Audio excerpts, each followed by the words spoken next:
Bon, ben voilà. Une fois qu'on a enlevé les coussins, j'avais enlevé les coussins parce que je voulais. Je sais plus ce que je voulais faire, je voulais accéder en dessous. Donc voilà, les dégâts.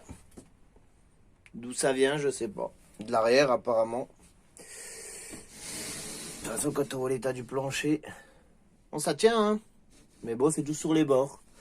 Là, euh, bon, là, ça va, c'est en cours de restauration, mais ça fonctionne. On voit pas. En dessous, le truc blanc là, c'est une plaque que j'avais remis parce qu'en fait, le plancher, tout là le long, jusque vers le frigo, c'est pas un trou, mais c'est tout mou, quoi, c'est attaqué. Donc voilà, voilà. Après, j'ai ça qui est revenu. Voilà, l'humidité qui revient. Enfin, l'humidité, même la pluie, hein. C'est imbibé. Maintenant, ça vient même jusque là, mais c'est parce que j'avais mis ça pour soutenir le toit. Parce qu'en fait, j'ai le toit qui bouge, en fait. Je pense que c'est que le toit, parce que quand je refais l'étanchéité, ça va bien, tout ça, tant que je bouge pas le camping-car. Il suffit que je prenne le camping-car, euh, je vais me arrêter, et bah, il suffit qu'il repleuve, surtout en ce moment, et bah, ça reprend la flotte. Bon, puis la salle de bain, hein, toujours, on voit pas de trop, mais bon, toujours pas faite, quoi. Pareil, petite fuite du lanterneau aussi. Bon, je vais remettre tout ça. Moi, part, hein. Salut les amis. Bon, je suis pas rasé, puis en plus j'ai des poils blancs, puis je suis tout rouge. Ouais, faut que je me rase. Voilà, je vous fais une petite vidéo en fait, bah, déjà pour vous redonner un peu des nouvelles, parce que ouais, je suis plus trop sur les réseaux en ce moment. Ouais, je réfléchis à ce que je vais faire, voilà. Donc bon, bah maintenant je pense qu'il va falloir, comme dit l'expression, arrêter de branler le chien pour pas qu'il gueule, parce que ça tourne en rond, je sais pas par où commencer. Plus ça va, plus ça se dégrade. Donc bah j'ai pris une décision. Alors le camping-car là, je pensais continuer en fait à l'utiliser comme ça, à l'été, aller dans des coins isolés et tout. Le finir jusqu'à au moins la fin de son contrôle technique. Parce que je le rappelle, c'est un camping-car que j'ai payé 1 500 € dans l'état. Dessus, bah, j'ai changé le lanterneau qu'on m'a offert, qu'un abonné m'a offert. Mais ça va pas. Je fais l'étanchéité. Première fois, je me suis planté. J'avais mis du Rupson à base de silicone. J'avais pris un petit pot, en fait, ça allait pas. Et je suis reparti en magasin à essayer d'en reprendre. Parce que je l'avais commandé sur internet. Ah, il y a le barbecue qui maisonne. Le problème, c'est que en fait, je me suis dépêché et j'ai pris le premier bidon. Enfin, il y avait deux bidons l'un à côté de l'autre. Je me suis planté, j'ai pris un bidon à la base de goudron, ce qui a fait le taf, mais qui c'était dégueulasse chaque fois qu'il pleuvait. Voilà. Bon, bref. J'ai tout regratté, je sais plus quand, il y a quelques temps, et j'ai repassé, je vous montrerai le produit, qui a été très bien. Tant que j'ai pas utilisé le véhicule, il n'y a pas eu de souci. Dès que j'ai roulé, je suis allé un peu me balader avec les bosses et tout. C'est vrai qu'on entend le toit qui bouge. Et une fois regaré, bah paf, ça refuit toujours au même endroit. Bon, après je suis peut-être nul, il aurait peut-être fallu tout enlever, refaire les tasseaux et tout. Mais bon, bref, en gros, je n'y arrive pas, je n'y arrive pas, je n'y arrive pas. Bah, le véhicule est bien dans son jus. Alors après, oui, j'ai refait aussi là, dernièrement, j'ai refait tout ce qui est courroie parce que bah, je me suis dit si je roule avec, même s'il est il est pourri, hein, faut l'avouer. J'ai pas envie de tomber en panne sur la route parce que là, ça va m'énerver. Donc, putain, ma barbe elle me perturbe. Donc j'ai refait les courroies et tout. J'en ai pas eu pour bien cher parce que c'est des pièces en déstockage. Je crois que j'en ai eu pour 60 euros, je crois, en courroie.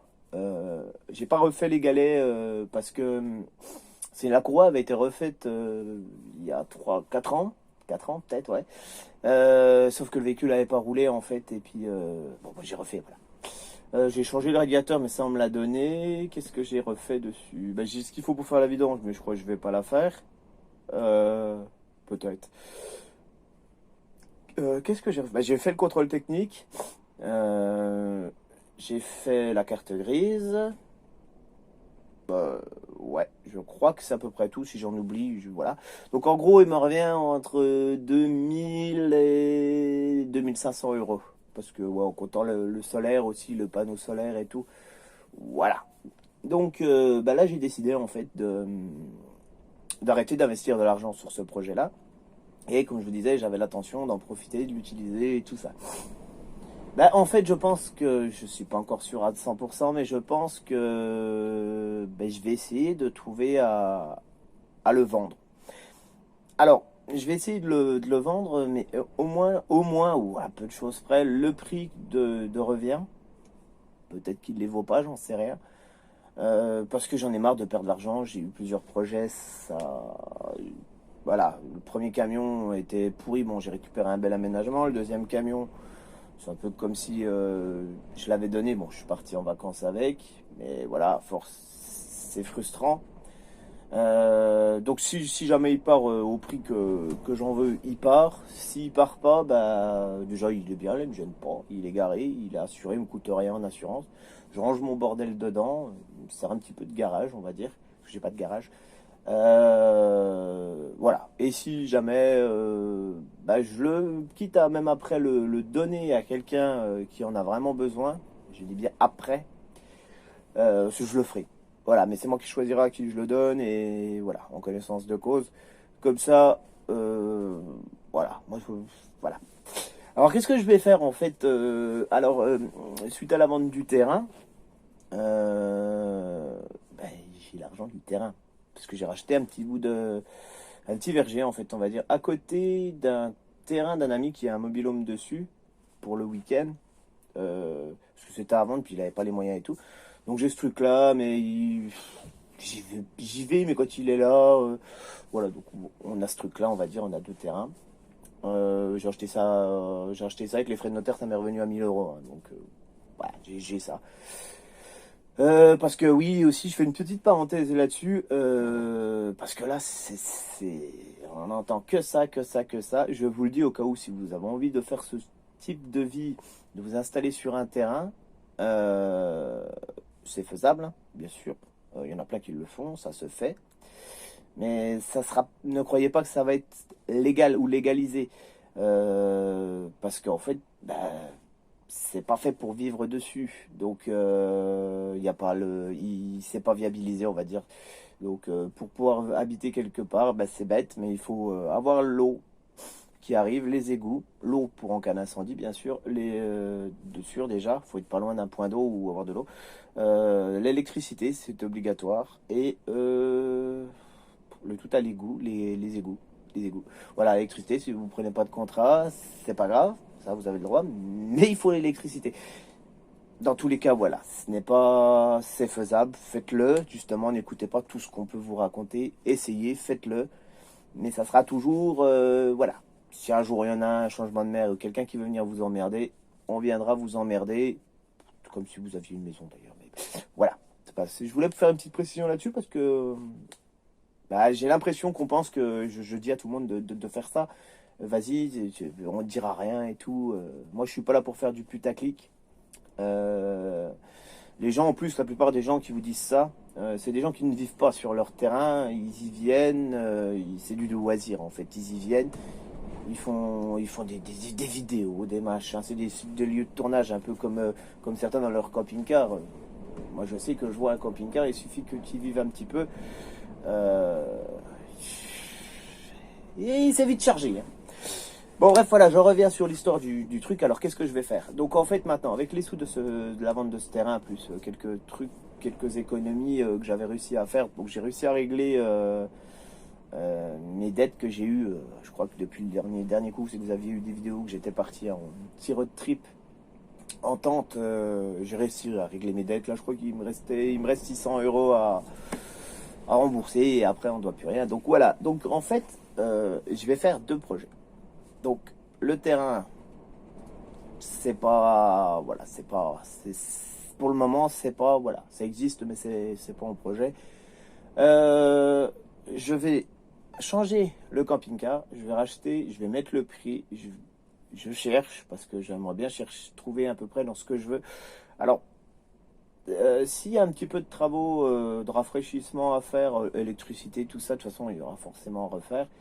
Euh, voilà. Moi, ce que je veux absolument, alors, c'est pas en dessous de l'année 2000, parce que je connais bien ces moteurs-là et tout, surtout en Peugeot, de toute façon en camping-car. Ouais. Et surtout, pas de fuite. J'apprendrai, je gérerai ça au fur et à mesure, je ferai attention, j'aurai le petit détecteur et tout ça. Mais en fait, non, là, je veux acheter un truc que il y a juste à l'améliorer, à le faire à son petit. Voilà, des trucs sympas. Genre, voilà, pourquoi pas un été, enlever, vérifier, enlever une fenêtre pour refaire l'étanchéité avec du butyl, du produit qui va bien et tout. Enfin, voilà, faire l'entretien, mais savoir. Je le fais quand, voilà, savoir par où commencer, parce que là, il n'y a pas. Voilà. Parallèlement à ça, je ne vous l'ai pas encore montré, il faut que je fasse la vidéo de présentation. J'ai récupéré, enfin j'ai racheté un petit véhicule à un ami qui avait deux trois petites bricoles. C'est quasiment réglé. Un monospace en fait. Je vais à ce niveau-là, par contre, faire un aménagement, pareil. J'aurai deux véhicules aménagés. Comme ça, des fois, je suis toujours là. Le camping-car, c'est gros, c'est chiant. Tu vas pas, c'est voilà. Et de l'autre côté, bah, c'est vrai que voilà, un petit véhicule, c'est petit, c'est voilà. Donc je vais avoir les deux en fait, un truc propre, deux trucs, non, un truc propre, on va dire, un truc bien propre, un camping-car pour la famille, pour voilà, sympa. Et je vais avoir ce petit monospace. Alors par contre, l'aménagement de ce petit monospace sera rudimentaire. Je pense quand même autonome en électricité, je suis même pas sûr. Je voulais mettre un panneau solaire. Je voulais récupérer en fait un panneau solaire du camping-car. Parce que sur le nouveau camping-car, pareil, je reprends rien de l'installation électrique. Je ferai complètement autrement. C'est-à-dire avec des trucs prévus pour ça qui coûteront peut-être cher, mais je ferai petit à petit du bon régulateur. Enfin voilà. Mais par contre, voilà, l'aménagement sera rudimentaire. Il y aura de quoi se faire à manger. Il y aura une petite douche portative. L'électricité pour charger le téléphone. Un lit. Et enfin voilà, petit à petit, et toutes des décos, voilà, tout simplement rudimentaire. C'est-à-dire que voilà, c'est le genre de véhicule. Je le prends, je pars, petit chemin de bois, je vais au fond des bois, je me pose, je me fais un petit feu, un petit voilà, je dors dedans ou je me mets dedans. J'ai le téléphone, un téléphone, on peut regarder des vidéos, on peut machin, ça suffira, ça me fera mon petit écran, de l'éclairage. Point. Enfin, je verrai, je ferai ça petit à petit. Ça va être très simple. Vous allez voir au début, les premiers départs avec ce véhicule seront très simples. Seront sûrement faits au fur et à mesure des endroits où j'irai, des idées, si jamais je vois des gens et tout. Voilà. Bah, c'est tout ce que je voulais vous dire. Donc, voilà, là, je suis en pleine recherche. Alors oui, le camping-car. Alors, j'avais essayé, juste pour rigoler comme ça, de le foutre sur le bon coin. À un prix, il me semblait, voilà. Et je me suis fait bombarder de messages. Donc pourquoi pas. Bon, je vais le mettre en vente et puis bah, on verra bien. Ça me rajoutera au budget du futur camping-car parce que voilà, tout ce qui sera budget, ça sera bien sûr pour le camping-car. Le monospace sera aménagé déjà avec ce que j'ai, parce qu'il me reste du ruban LED, il me reste pas mal de trucs. Ce sera beaucoup avec ce que j'ai, de récup, peut-être acheter deux, trois petits trucs, voilà. Bah, genre comme un sac de couchage, un bon sac de couchage, mais qui pourra servir aussi dans le camping-car. Voilà. Bah, c'est tout ce que j'ai un peu vous dire là pour le moment. Parce que bah voilà, il pleut tout le temps, il fait froid. Voilà, il faut que je me motive quand même parce que la saison va arriver et les prix des camping-cars vont remonter. Même si j'ai pas trouvé, bah ça sera pour l'année prochaine parce que, comme je vous dis, j'ai un autre projet sur le feu aussi. Bon bah je vous dis, bah, n'hésitez pas à vous abonner, à lâcher un pouce en l'air ou en bas, amusez-vous. Et puis voilà, si vous avez des conseils, ou par exemple Parce que moi, c'est vrai que j'ai les trucs pour les camping-cars du Bon Coin, là, les notifications, ça bouge. Hein. Mais ça me saoule des fois de regarder et tout.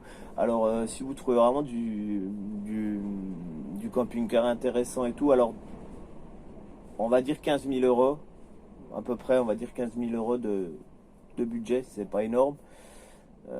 Surtout que je veux du relativement récent. De toute façon, les vieux camping-cars sont aussi chers que les récents. Donc n'hésitez pas à me partager des annonces, vous avez trouvé un bon truc, on peut en discuter ensemble par commentaire. Je n'ai plus Facebook, enfin j'ai un compte Facebook, c'est que je regarde sur les groupes, les groupes camions aménagés et tout ça. Je partage 2-3 conneries, mais faut pas m'inviter en ami, en fait je n'accepte personne parce qu'il me sert pas à discuter en fait. Il me sert comme ça à regarder, voilà. J'essaierai de trouver un moyen de contact, pas de ce genre-là, pas de, bah, pas Facebook, pas de trucs, je sais pas, il faut que je voie parce qu'en fait le problème c'est que, enfin le problème, il n'y a pas de problème. Bref, je n'aime pas ce système de contact. Voilà, allez, je vous dis à une prochaine vidéo, j'ai toujours du mal à lâcher. Et puis voilà, puis n'hésitez pas à me motiver ou pas, parce que voilà, mais en fait je pense que quand j'aurai un bon véhicule, une bonne envie voilà, de faire, je pense que ça ira mieux, je pense, on verra bien. Allez, je vous dis à une prochaine vidéo, et puis bah je pense que je vais vous présenter le monospace prochainement. Allez. Alors j'ai mis ce produit là sur le toit. Franchement, il est vachement bien. Je sais pas si on va voir là, comme ça fait. Mais ça fait comme une pellicule de plastique. Mais toute fine. Pas comme du Rubson et tout ça. J'avais fait tout le toit. Mais voilà. Franchement, bah pas mal. C'est peut-être le genre de truc que je réutiliserai. Autrement, bon, c'est un peu le bordel hein, parce que comme j'ai vidé le terrain, j'ai un peu stocké là-dedans. La batterie là qui a rendu l'âme. Bon, ma foi, on me l'avait donné. C'est du morceau de plafond que j'avais commencé à enlever. Une idée de refaire. Mais en fait, il y a la porte. Donc, la porte, bon, elle fait son taf. Elle fonctionne. Bon, elle a un peu de mal à tenir là, mais normalement, il y a un verrou. Voilà. Bon. Autrement, oh là là, le toit. J'ai même pas vu, mais ça va vraiment pas. Enfin, je viens de me viander sur la batterie. Ah, puis ça glisse. Ouais, ça va vraiment pas en s'arrangeant. Hein. Oh là là. Ouais. Bref. Ah, et putain. Ouais, c'est l'isolant qui se décolle, quoi. Par contre, ma foi, là, devant, étonnamment, pas de pourriture ou de moisi, je sais pas, parce que derrière, ça n'a pas l'air d'être du moisi. Le lanterneau, là, nickel. Devant, c'est nickel, c'est même sec, hein, c'est... Voilà. Là, je sais que j'ai un petit souci, je sais pas si c'est la baie vitrée ou la paroi. C'est quand j'ouvre une fenêtre, en fait, une fois que je veux la refermer, celle-là, ça tombe pas en face, donc je suis obligé de bouger et tout, donc je sais pas. Le tableau de bord, là, donc c'est pas moi qui avais fait, hein, c'est... Bon, il y a mon chien qui a rogné un petit peu, on dirait là. Ça a été refait parce qu'en fait la planche en dessous elle est pourrie, ça bouge avec le vent. Donc bon, ça sera encore un petit détail, c'est pas... Voilà. Autrement, mécaniquement c'est dommage, hein, il tourne super bien. Bon, les sièges seraient à changer, ça serait un détail on va dire. Il y a la porte là, qui boum, voilà. Le chauffage là il fonctionne, mais bon, je sais pas si vous vous souvenez, les anciens abonnés, faut pas qu'il fasse trop froid. Autrement, l'électricité là, comme la batterie est là, c'est pas branché de ce côté là, tout va bien, hein. Non, mais là je pense que il va falloir passer à autre chose. Ah, il y a du vent. Ah, mais c'est parce qu'il est entrouvert, je l'ai pas fermé.